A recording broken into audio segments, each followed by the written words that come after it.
Well, good morning.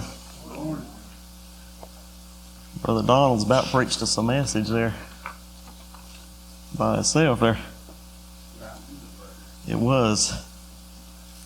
He's talking about Paul and the thorn in the flesh. The Lord said he sent that demon to keep him humble. I was listening to a preacher preach about that this week. He said the reason the Lord sent him a demon was he was not married. I will leave that alone. Yeah. So, mine keeps me humble. Love you, baby. Every time we pull in now, she's like, don't back into the preacher's car. So, did you have a good week in the Lord? I did have a blessed week. The Lord is good in that He's opened my eyes and my ears to the truth. And that's why I'm blessed. The lady back there said she knew my mother from school, and you, Sherry back. I said, I'm sorry. No, the older I get, the more I appreciate the Christian environment that I was raised in. My mom and dad were striving to enter in that straight gate and raise us in the nurture and admonition of the Lord, even though we fought it every day. Did not. In fact, when I became a teenager, it was really on then. But the fingerprints, great is thy faithfulness. He didn't let me go. He didn't leave me there. He interceded for me. And that's what we're going to talk about this morning here in Ruth chapter 4.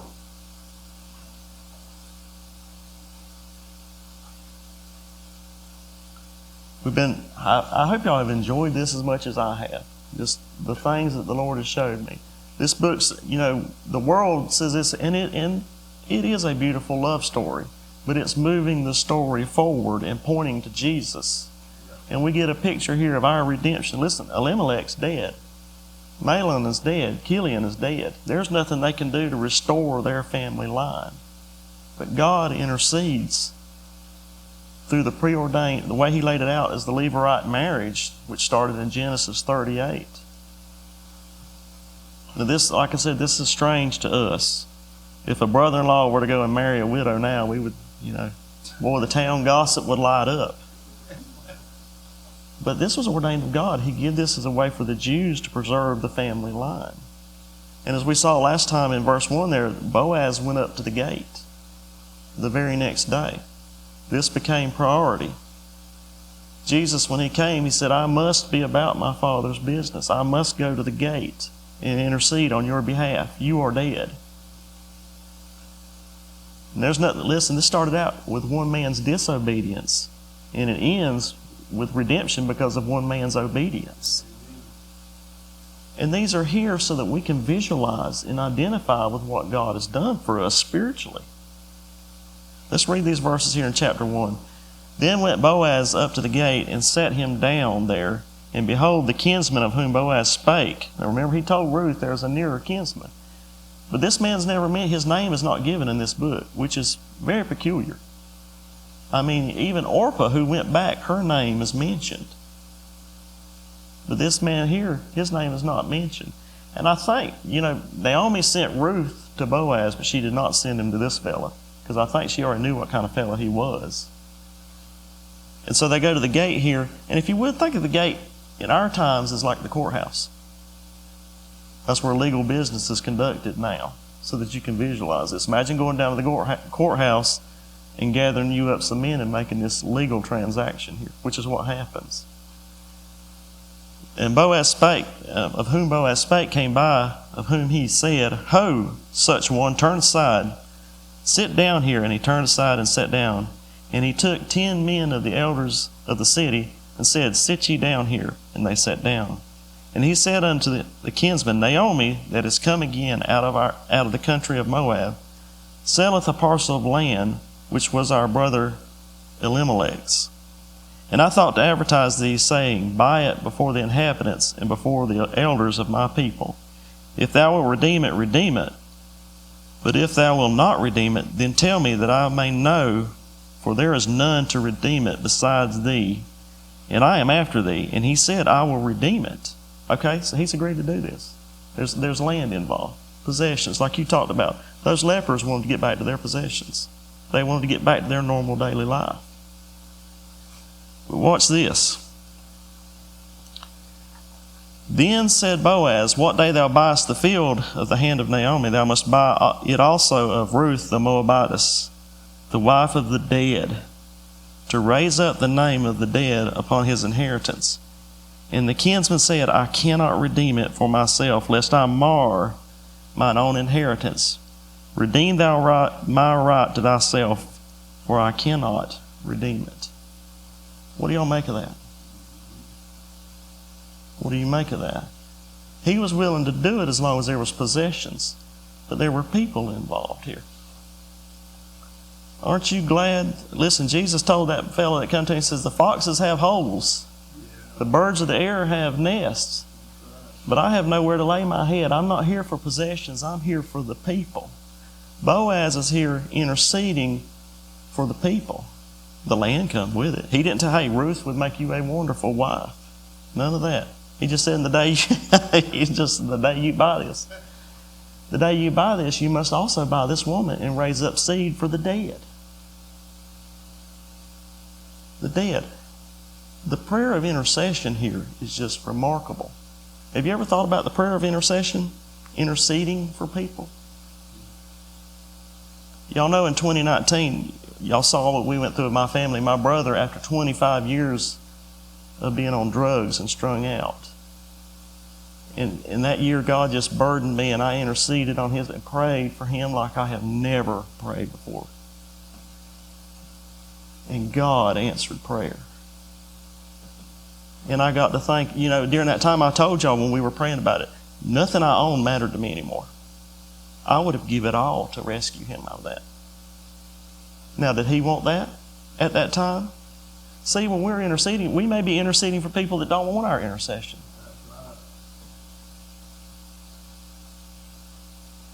Where was the first recorded prayer of intercession in the Bible? And who was it for?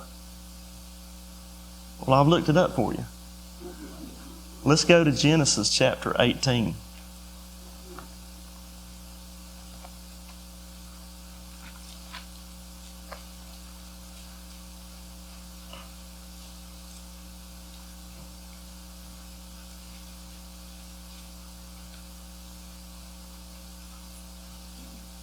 And y'all know this story here. This is where God comes down and visits Abraham. Jesus incarnate. And it's fascinating here. God comes down and visits with Abraham. And he tells Abraham what he's going to do. And Abraham does what? What does he do? Let's pick this up. Y'all know the story. Let's start here in verse 20. And the Lord said, because the cry of Sodom and Gomorrah is great, and because their sin is very grievous, I will go down now and see whether they have done altogether according to the cry of it, which has come up unto me, and if not, I will know. And the men turned their faces from thence and went towards Sodom, and Abraham stood yet before the Lord, standing in the gap there. And Abraham drew near and said, wilt thou also destroy the righteous with the wicked? Peradventure there be 50 righteous within the city. Wilt thou also destroy and not spare the place for the 50 righteous that are therein? And notice he says place. Just preserve the city. Look at here. We're already seeing where the righteousness of a few cover the sins of many. The obedience of Boaz is going to cover the disobedience of who? Jesus went to that cross, and his obedience covered my disobedience. Listen, I'm dead. Adam's dead. There is nothing I can do. But God, in his infinite mercy, listen, God can't be merciful if he don't judge. We're bombarded now and lambasted with the world. God is love, God is love, God is love. God is also a terrible judge. And that's what draws us to intercede on these people's behalf. And it brings us a prayer of intercession will bring you full circle. You'll know God. You know what God's capable of. There's a fear there that you know what God will do, but you don't want that judgment to befall those people. And so you intercede for them. You become their royal priest. Listen, Peter said we're a royal priesthood now. We're joint heirs with Jesus. We can stand in that gap like I did for my brother, praying for him. And have to hand it over to him and commit it. I leave that committed unto him against that day. I know whom I have believed. So I want to ask us this morning, are we like this other kinsman? We're about the possessions? Or are we about the people? Are we about interceding on their behalf? Are we burdened? Listen, these are wicked Canaanites. They've already caused, in the previous chapter, they've already caused Abraham a lot of trouble. And here he is, and this is fascinating to watch him commune with God here and talk him down. If you just find 10 people,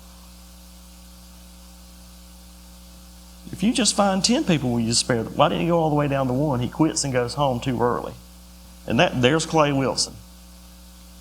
My faith fails. I told y'all, and I've mentioned this before about Brother Harold when he was sick. I gave up. I thought, hey, he's done. All them problems, he'll never be back. And I've admitted that to you, brother. I quit interceding. It looked hopeless. God was not capable. And here he has, the Lord healed him. He's even stood up here. Yeah.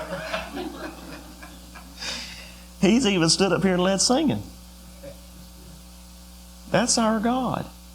And why are we not interceding more? Listen, that's the things to pray for, not a new car that you got to pay insurance on.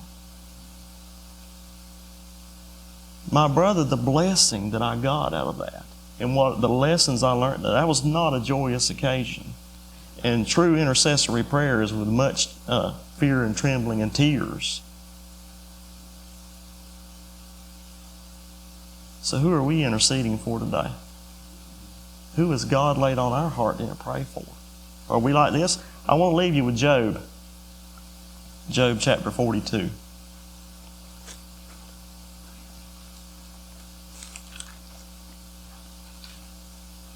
Y'all ever heard of Job? Wait till you really meet him. Yeah. That'll be a story, won't it?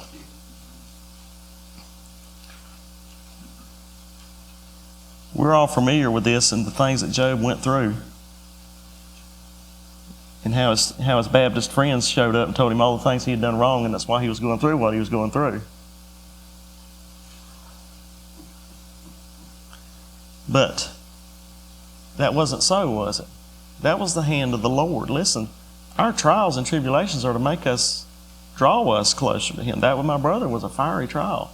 I thought he was going to die. Not very many people that are 25 years on drugs come out of that like this. He's now married to a good girl, has a baby. He's give Abraham a run for his money. He's 47 years old with his first child. But the prayer of intercession. The prayer of intercession. But Job here, his buddies showed up and they told him that you've sinned, that's why this has befallen you. And that's not the case. Here, and I'm trying to find my verse. I thought I had wrote it down. Let's see here. Give me a second.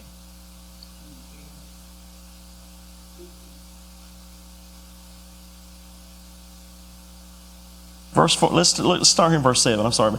And it was so that after the Lord had spoken these words to Job. Yeah, this is where I'm at. The Lord said to Eliphaz and the Temanite, my wrath is kindled against thee and against thy two friends, for ye have not spoken of me the thing that is right, as my servant Job hath. Therefore take unto you now 7 bullocks and 7 rams, and go to my servant Job, and offer up for yourselves a burnt offering, and my servant Job shall do what? shall pray for you. For him will I accept, lest I deal with you after your folly, in that ye have not spoken of me the thing which is right, like my servant Job. And then like he said in verse 10 there, thank you, Brother Harold. And the Lord turned the captivity of Job when he did what? Prayed for his friends. When Job made, listen, these guys had beat up on him, accused him of everything. Not his enemies. But he prayed for them. He made intercession for them. Listen, that's just standing in the gap for somebody who can't. The Lord said, I'm not going to hear y'all. I'll hear Job.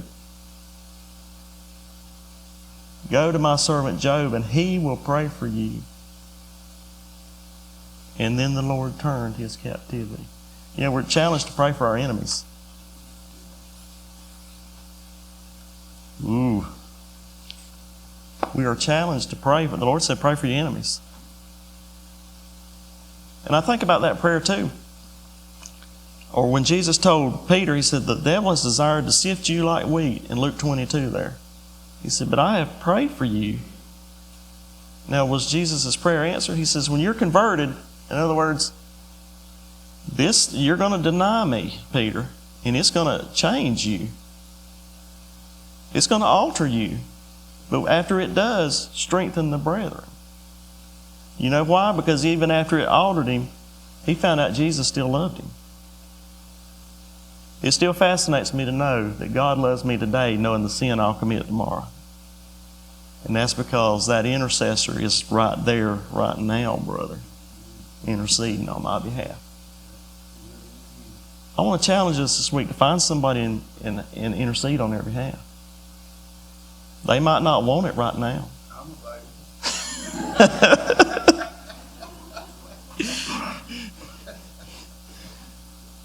My brother at the time did not want any intercession. Didn't think he needed it. He thought he was fine. It was everybody else's fault. But that didn't matter. I was still challenged to pray for him. I'm still challenged to pray for the people that I don't like and make intercession for them. Because if they are not changed, God's wrath will befall them. And there should be no joy in that. There should be no joy in that. Listen, let's intercede for somebody. I love y'all. May the Lord bless you this week.